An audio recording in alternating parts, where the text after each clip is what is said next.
Welcome to my YouTube channel PV campus.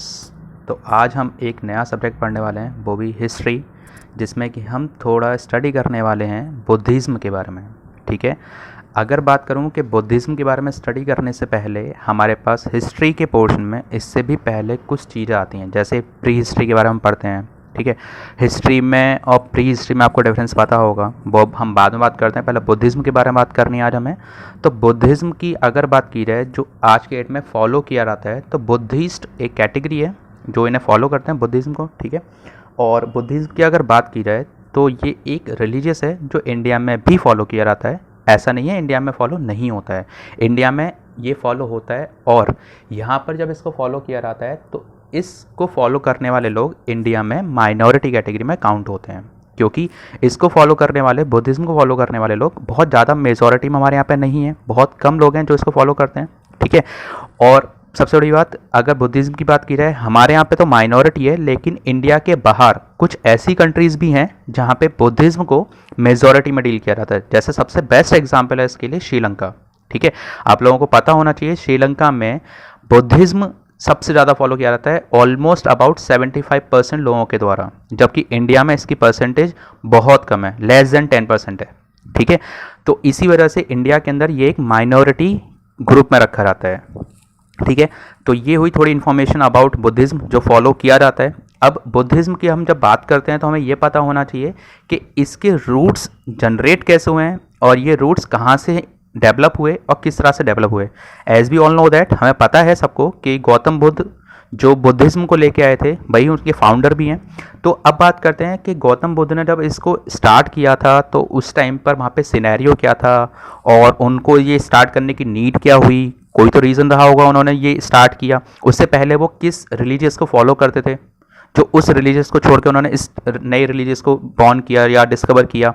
तो हमें पता होना चाहिए ऐसा हुआ क्यों। जब तक हमें बैकग्राउंड स्टोरी पता नहीं होगी तो हम उस किसी भी रिलीजियस के बारे में कुछ नहीं कह सकते। तो हमें पहले पता होना चाहिए उस रिलीजियस में क्या है। ठीक है, तो सबसे पहले स्टार्ट करते हैं कि बुद्धिज़्म जो स्टार्ट हुआ था आज से कितने टाइम पहले स्टार्ट हुआ है और कहाँ हुआ था।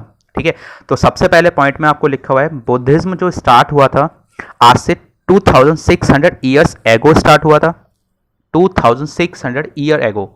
अभी क्या चल रही है 2020, यानी 2020 ईयर्स, मतलब सिंपल सी बात होगी कि ये हम पहुंच गए कहां पर, बिफोर क्राइस्ट यानी बीसी में। ठीक है, तो हम ये कह सकते हैं कि बुद्धिज्म को जो स्टार्ट किया गया था वो बीसी में स्टार्ट किया गया था। ठीक है, और अबाउट ये जो स्टार्ट हुआ है वो गौतम बुद्ध के आपको बर्थ ईयर से क्लियर हो जाना चाहिए। अच्छा, एक चीज़ और, अगर हम जब बात करते हैं बीसी की तो आपको शायद ये चीज़ पता होगा बीसी में कैलेंडर किस तरह से डील करता है और एडी में कैलेंडर कैसा डील करता है। ठीक है, बीसी में कैलेंडर में आपको याद होना चाहिए या पता होना चाहिए, जैसे मैं बोलूँ आपको कहीं लिखा है 500 बीसी और कहीं पे लिखा है 501 बीसी। तो इसमें सबसे पहले ईयर आपको कौन सी मिलेगी, तो सबसे पहले ईयर मिलेगी आपको 501 और फिर आएंगे हम 500 पर। ठीक है, तो ये एक पॉइंट है जो आपको याद रखना है, क्योंकि आगे इस पॉइंट से रिलेटेड मैं आपको कुछ बताऊंगा तो आपको वो समझ में आना चाहिए। ठीक है, तो अब बात करते हैं कि जो बुद्धिज्म था वो काफ़ी टाइम पहले स्टार्ट हुआ था, अबाउट 2600 ईयर्स एगो, यानी कि हमारे यहाँ पे जो बुद्धिज्म आया वो बीसी में आया था। ठीक है, अब बीसी में जो आया है तो ये एक ऐसा रिलीजियस था जिसने कहीं ना कहीं लोगों की लाइफ को लिखा हुआ है as a way of life that had a potential of transforming a person, मतलब कि वो कहीं ना कहीं लोगों को ट्रांसफॉर्म कर दिया उसकी लाइफ को। ठीक है, तो यहाँ पे लोगों की लाइफ में काफ़ी बड़ा चेंज आ गया था। ठीक है, तो उसको अंडरस्टूड करते हैं कि वहाँ पर हुआ क्या एक्चुअली। देखो, अगर गौतम बुद्ध की बात की जाए तो गौतम बुद्ध का जन्म आज से काफ़ी टाइम पहले हुआ था। ऑब्वियस सी बात है, जब यहाँ पे लिखा हुआ है कि उसको फाउंड इतने साल पहले किया गया है तो इसी के अबाउट उनका जन्म हुआ होगा। ठीक, और दूसरी चीज़ ये कि अगर बात की जाए जब बुद्धिज्म की वहाँ पे डिस्कवरी हुई थी तो उनके टाइम पीरियड पे सिर्फ ऐसा नहीं है गौतम बुद्ध ही थे। आपको एक इन्फॉर्मेशन और बता देता हूँ, वो ये कि गौतम बुद्ध के साथ साथ वहाँ पर जैनिज्म, जो कि जैनिज्म में 24th तीर्थंकर हैं जिनका नाम है महावीर स्वामी, ठीक है, वो भी इनके कंटेम्प्रेरी थे, मतलब इनके समकालीन थे। ठीक है, मतलब जैनिज्म भी वहाँ पे चल रहा था और बुद्धिज्म के भी रूट्स वहाँ से डिस्कवर होने स्टार्ट हुए थे। ठीक है, तो ये चीज अंडरस्टूड रखना कि जैनिज्म भी वहां से स्टार्ट हो रहा है और बुद्धिज्म भी स्टार्ट हो रहा है। ठीक, तो अब बात करते हैं जैनिज्म बुद्धिज्म के बारे में। तो Buddhism was founded by Gautam Buddha. He was born as prince Siddhartha at Lumbini near Kapilavastu in 563 BC। अच्छा, एक चीज और बता देता हूं, वो ये कि यहाँ पे जो 563 BC लिखा हुआ है ना, ये कुछ फिलोसफर मानते हैं कि 563 BC में हुआ था, कुछ हिस्टोरियन मानते हैं कुछ अदर ईयर में हुआ था, कुछ कहते हैं कुछ ईयर, क्योंकि इनकी एग्जैक्ट बर्थ ईयर कहीं भी ठीक से मेंशन नहीं मिलेगी आपको। आप गूगल करोगे तो आपको ये 480 BC मिलेगा, कहीं पे 483 BC भी मिल जाता है। बॉर्न ईयर में भी बहुत सारे कॉन्फ्लिक्ट हैं। तो आपको जो मैं यहाँ पे लिख के दे रहा हूँ ये एनसीईआरटी के अकॉर्डिंग है, ठीक है। तो एनसीईआरटी के अकॉर्डिंग 563 BC है। अब देखो मैं बता देता हूँ इनके बारे में हुआ क्या। गौतम बुद्ध के बचपन का नाम था सिद्धार्थ। जब इनका जन्म हुआ था, इनका जन्म जो हुआ था वो हुआ था लुम्बिनी, जो कि कपिलवस्तु के पास पड़ती है। पहले ये इंडिया में आता था। आज की डेट में अगर बात की जाए तो मॉडर्न एरा में ये काउंट किया जाता है नेपाल में, ठीक है। तो आप लोगों को याद रखना है कि आज की डेट में तो हम नेपाल में काउंट करते हैं, लेकिन अगर पहले की बात की जाए तो ये पड़ता था आपका इंडिया में, ठीक है। तो इनका जन्म लुम्बिनी नियर कपिलवस्तु इंडिया में हुआ था, जो आज के डेट में नेपाल में काउंट होता है। अच्छा, इनके अगर बात की जाए गौतम बुद्ध के बचपन का नाम सिद्धार्थ था, ठीक है। और अगर बात की जाए ये एक प्रिंस के रूप में पैदा हुए थे। रीजन ये क्योंकि जो इनके फादर थे he was the son of king Shuddhodana. तो ये नेपाल के किंग शुद्धोधन के पुत्र थे और इनकी माता का नाम था महामाया, ठीक है। और शुद्धोधन जो थे वो शाक्य क्लैन के एक चीफ थे। मतलब कि यहाँ पे शाक्य क्लैन का मतलब होता है वंश, ठीक है। तो शाक्य आप लोगों ने आज की डेट में सुना भी होगा, काफी लोग हैं जो शाक्य लगाते हैं अपने सरनेम में, ठीक है। तो शाक्य जो क्लैन है ना वो एक वंश है जिसके वो चीफ थे, ठीक है। अच्छा, एक चीज और बता देता हूं, वो ये कि शुद्धोधन जो थे वो हिंदुइज्म को फॉलो करते थे, क्योंकि उस टाइम पे बुद्धिज्म तो आया ही नहीं था। बुद्धिज्म कौन लाया था? गौतम बुद्ध। तो मतलब शुद्धोधन पहले कुछ तो फॉलो करते होंगे ना। तो शुद्धोधन जो पहले फॉलो करते थे वो फॉलो करते थे हिंदुइज्म को, ठीक है। और इसका एक एग्जाम्पल ये दिया जाता है कि जो गौतम बुद्ध की एक कुंडली है, ठीक है, वो एक ब्राह्मण से बनवाई गई थी, जैसे हिंदू माइथोलॉजी में बनवाई जाती है या हिंदू कैलेंडर में जो बनी होती है ना, हिंदू जो बनाते हैं जैसे ब्राह्मण बनाते हैं, वैसे ही शुद्धोधन ने गौतम बुद्ध की वो कुंडली बनाई थी, ठीक है। और एक चीज ध्यान रखना, शुद्धोधन हिंदुइज्म को फॉलो करते थे और ये शाक्य क्लैन के चीफ थे। इस शाक्य क्लैन के चीफ होने की वजह से गौतम बुद्ध को एक और नाम से जाना जाता है, वो है शाक्य मुनि, ठीक है।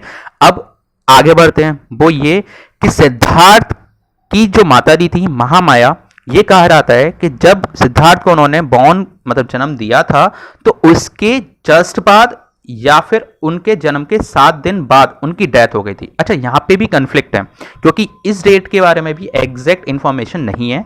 तो इसके बारे में वैसे आपसे किसी भी एग्जाम में पूछा नहीं रहा था, आपको बस पता होना चाहिए कि उनकी माता जी की डेथ उनके जन्म देने के बाद ही हो गई थी, जिसकी वजह से सिद्धार्थ बचपन में ही, उनकी माँ तो उनके साथ नहीं रही, तो अब उनका लालन पालन तो किसी को करना था, यानी उनको अप्रेस करने के लिए कोई तो होना चाहिए। फादर तो उनके अकेले नहीं कर सकते ना। तो इसी वजह से उनकी मैटरनल आंट यानी कि मौसी, उनकी मौसी ने उनकी देखभाल की थी, जिनका नाम है प्रजापति गौतमी, ठीक है। तो इनकी प्रजापति गौतमी जो मौसी थी, उन्होंने उनको लालन पालन किया।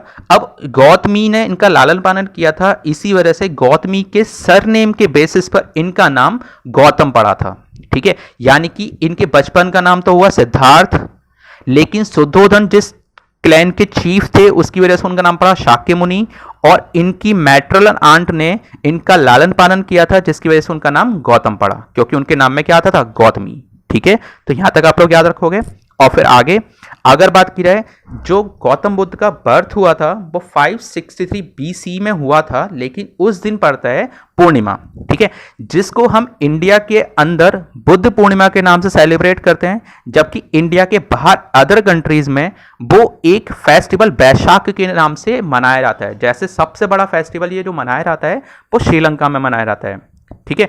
श्रीलंका के अलावा मलेशिया में मनाया जाता है। मलेशिया, कंबोडिया, ये 3 ऐसी कंट्री हैं जिनमें बैसाख फुल मून के रूप में मनाया जाता है और यहाँ पर ये बहुत बड़ा फेस्टिवल होता है। आप लोगों को पता होगा शायद 2019 में जब ये फेस्टिवल मनाया गया था तो इंडिया से गौतम बुद्ध की जो अस्थियां होती हैं उनको श्रीलंका भेजा गया था उस फेस्टिवल में इंक्लूड करने के लिए, क्योंकि उनके लिए वो सबसे बड़ा फेस्टिवल था।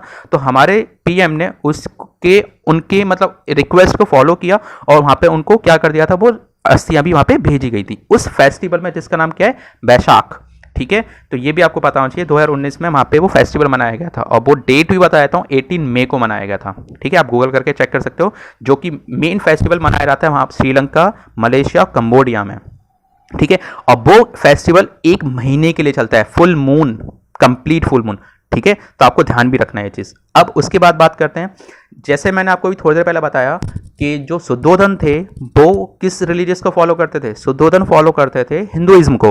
उन्होंने इनका बर्थ चार्ट यानी कि कुंडली को एक ब्राह्मण से बनवाया था, जिसके अकॉर्डिंग उन्होंने इनके बारे में प्रेडिक्शन किया था कि आगे जाके ये सब कुछ छोड़ छाड़ के एक एस्टिक बन जाएंगे या ऋषि मुनि बन जाएंगे। ठीक है, तो अब उनको जब ये पता लगा उनके पिताजी को कि आगे जाके ये सब कुछ छोड़कर एक ऋषि मुनि बन जाएंगे, जबकि वो उस नेपाल में एक राजा थे, तो उनको उस चीज़ का थोड़ा सा धक्का लगा। उन्हें लगा कि मेरा ही बेटा अगर राजा नहीं बनेगा तो इस राज्य को संभालेगा कौन। ठीक है, लेकिन पंडित ब्राह्मण ने तो बोल दिया था कि आगे जाके सब कुछ छोड़ देंगे, ये सब कुछ छोड़ के जंगलों में चले जाएंगे। ठीक है, तो जब उनके पिता को यह बात पता लगी तो उन्होंने अपने बेटे को संभाल के रखा, और उन्होंने क्या किया, पंडित से भी पूछा कि ऐसा होगा क्यों, कि ये छोड़ के क्यों जाएगा। तो उन्होंने ये बताया कि जब ये बड़े होंगे तो इनको लोगों की सफरिंग्स, मतलब कि उनके दुख दर्द से इनको पीड़ा होगी, जिसकी वजह से सब कुछ छोड़ देंगे। ठीक है, तो अब जब इनके पिताजी को यह पता लगा कि ये लोगों के दुखों की वजह से छोड़ के चले जाएंगे, तो इन्होंने क्या किया, अपने बेटे को शील्ड करना स्टार्ट किया। His father wished him to be a great king and so he was shielded from the religious teaching और ह्यूमन सफरिंग्स। ठीक है, जिसकी वजह से उनके पिताजी ने उनको शील्ड करना स्टार्ट किया ह्यूमन सफरिंग्स से और रिलीजियस टीचिंग से, मतलब कि किस धर्म में क्या है उनको इतना ज़्यादा कुछ नहीं पता था। ठीक है, वो ऐसा कर क्यों रहे थे, जिससे कि अपने बेटे को क्या बना सकें, एक राजा बना सकें। ठीक है, एक पिता जो चाहता है, उनके पिता ने वही किया जो उनको करना चाहिए। अब अपने बेटे को अपने पास नहीं रखेंगे तो कहाँ भेज देंगे। ठीक है, तो उनकी भी गलती नहीं थी। अब आगे बढ़ते हैं, वो ये कि जब उनका थोड़ा सा लेटर ऑन जो आगे बढ़े तो 16 ईयर की एज में उनके पिताजी ने उनकी शादी कर दी। वो इसलिए जिससे कि उन्हें लगा कि अगर शादी हो रहेगी तो ये सांसारिक सुखों में बंध जाएंगे और शायद फिर ये अपने घर को छोड़कर या राजपाट को छोड़कर ना जा पाएं। उन्होंने ये सोच के इनकी शादी बहुत जल्दी ही एज में 16 ईयर में करा दी थी, और जिसके साथ कराई थी उनका नाम था यशोधरा, जिससे उनको एक पुत्र की प्राप्ति हुई जिसका नाम था राहुल। ठीक है, तो ये चीज़ ध्यान रखोगे आप लोग।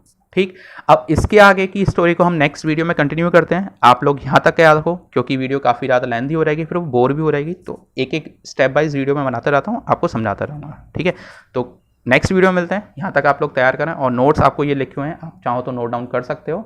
नेक्स्ट वीडियो में मिलते हैं।